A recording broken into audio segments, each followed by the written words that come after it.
Hello everybody, Vanakkam. How are you all? Today we are going to listen to the story of one Nayanmar. Who is this Nayanmar or Nayanar? Those who were devotees to Lord Shiva and surrendered themselves to Lord Shiva, whose devotion was recognized and declared by Lord Shiva himself in public, are known as Nayanmar. So far, we have 63 Nayanmars.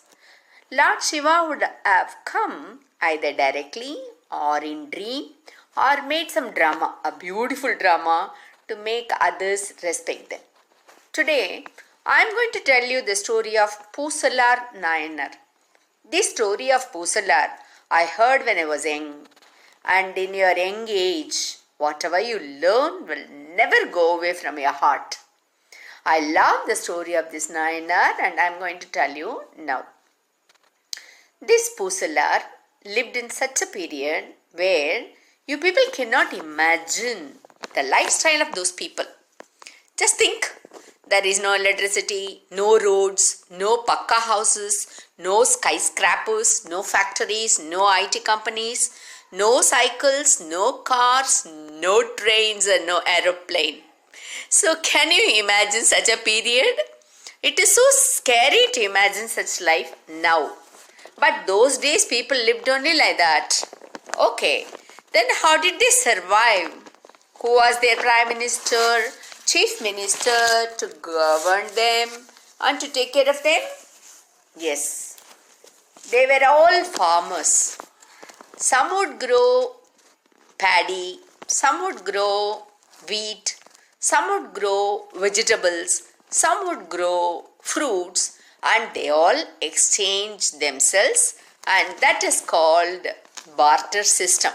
So, no money in their hand, but they were not in utter poverty. They got all the basic needs, and of course, they had a king also to rule them, and the king usually used to be very strong, and he used to take care of all the people. They are called as subjects. And he used to take care of all the people and their needs properly. The king had all the wealth. He even used to do mint, gold coins, silver coins and everything, and used it whenever necessary and see that the people were not suffering for anything. Now, the king, what did he do with that money he had? Usually, he used to construct big, beautiful and magnificent temples with stone. And even now, they are remaining. And that tells you the greatness of our ancient people, how they constructed such a huge buildings, temples. But what for these huge temples?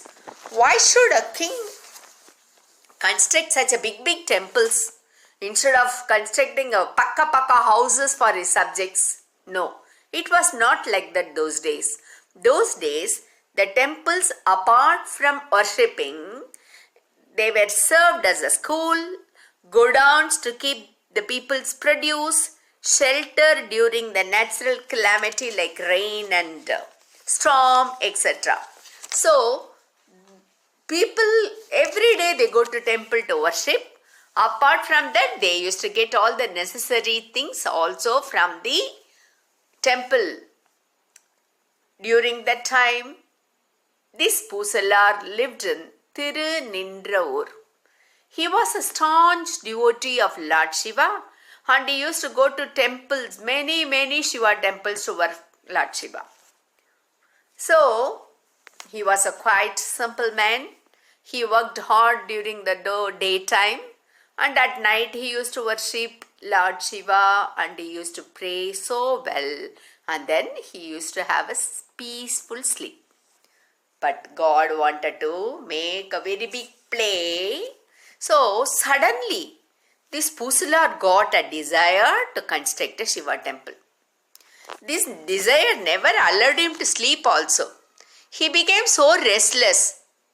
But we people never used to get such a desire in our ordinary simple life where we have no money to do such a massive work. But This man, day by day, his desire was increasing. Somehow he wanted to construct a temple, but he had no money. So, what happened? How did how could he build a building, such a big temple? So he had something with him. He had his mind and a heart. His heart was so big enough to construct a huge, magnificent temple. So what happened? He decided, I would construct a beautiful temple in my heart itself. So every day, after his hard work, he used to visualize in his mind about the construction of the temple. First day, he cleaned the ground. Next day, he laid foundation. And then he would engrave all the stones to beautiful sculpture. And then he constructed a well for water and a beautiful garden with flowers of jasmine, rose, and there is a tree called Vilva Maram. That Vilvam is so special to Lord Shiva. So he grew that plant also, and then finally Lord Shiva and his consort Parvati and Lord Shiva's children Ganapati and Muruga, all the sculptures he made, and then the temple's construction was completed in his heart. Next, what do we do? Generally, once a building is completed, even in our house nowadays, once our house construction is completing, we do the Graha Pravesham. Like that, once a temple's construction is finished, we used to do a Kumbhabhishekam, consecration it is called as. So, otherwise it is called as Kuda Muruk. Only after that the temple comes for public worship. So our Poosalar also fixed a wonderful day for his temple's Kumbhabhishekam. So now what happened? Very close to his place, a place called Kanjipuram is there. Even now it is there, Kanjipuram, and Tirunendravoor is close to the Kanjipuram. Those places are still there in our India, especially in South India. So, that Kanchipuram, a king called Rajasimhava Pallava was the king. He ruled all that region, and he was also a very staunch devotee of Lord Shiva. And as usual, he constructed a magnificent, beautiful Shiva temple. The difference was Poosalar constructed in his heart and the king constructed on the earth. So people could see the king's temple construction. Finally, the construction of king's temple also over, and he also fixed the same day for Kumbhabhishekam, which was fixed by Poosalar also. There came the play of Lord Shiva now. He decided to play a wonderful drama, so he went to the king's dream. He said, "O king, Rajasimha, I cannot come to your temple on the day you fixed as Kumbhabhishekam because I am going to attend Tirunendravoor Poosalar's temple, which is fixed on the same day. You keep some other day." So simply the Lord Shiva told him in the dream and he went away. He vanished. The king woke up. He was shocked, but he was a very good king. So he thought, being a king, I would know all the happenings of my region. I never heard of any Shiva temple's construction. Why no information about the temple to me? So I would directly go and visit that place and see the temple. Because the preference was given by God himself. So he went to Tirunendravoor. People got surprised and hurriedly they welcomed the king. The king asked, "Where is the newly constructed Shiva temple?" What? The people were so confused and they were blinking. Then the king asked, Who is Poosalar here? Then the people got so scared. They thought the Poosalar had done some mistake. So they directly came to punish him. So they said, no, no, Raja, this man was very quiet and a harmless person. He is a very good person. They were telling so many good things about Poosalar. The king said, show me his house. Okay, people, no choice. They took him to Poosalar's house.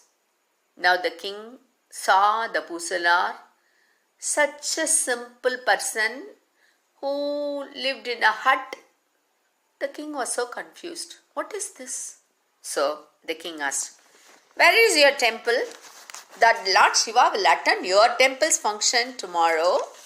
I directly came here to attend the temple's function. Poosalar got surprised because no one knew about the temple. It was he who constructed in his heart. Nobody, none knew about it. But how the king knew it? He told the king about everything. His construction in his heart, his desire to construct a building, a temple, everything. Then the king explained him about his dream. Poosalar could not control his emotions. Tears came out from his eyes. He told the king about his simple temple. But hearing that, the good king fell on the feet of Poosalar. God never gives any preferences for rich and position. He recognized the true love of a devotee. Lord Shiva wanted the people to know about Poosalar's devotion, and so happened. Again and again, the king got the blessings of Poosalar and returned to his kingdom. Until then, nobody in that village knew about Poosalar's such a devotion. They knew he used to go to temple like them. He used to do pujas. He used to work hard. All that was like those people. Even those people were also a devotee of Lord King. But this Poosalar was so special. He was such a devotee who constructed such a magnificent temple in his heart itself. So from that day, the Poosalar was known as Poosalar Nayanar, and all the people gave such a respect to him. He continued his puja and finally attained the lotus feet of Lord Shiva. So almost in every one, that is every Nayanar story, you could see some happening like this. Either Lord Shiva would come directly, or he would play a drama, or he would come in a dream. Like that, he used to come and declare and recognize the true love of his devotee. Such people were called as Nayanmars. If you go to any Shiva temple, you can see all the 63 Nayanmar small statue in one place. And every day, the temple pujaris used to do puja to all 63 Nayanmars also.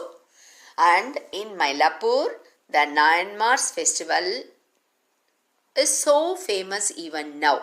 So, whenever you people go to temple, please see all the places and don't leave even a small statue, because even that would be of so important, and that may also carry a very important story. So today I stop here, and again we come with another story. Hope you love this, but don't listen only once. Try to listen many times and get all the information I have given you now. Thank you.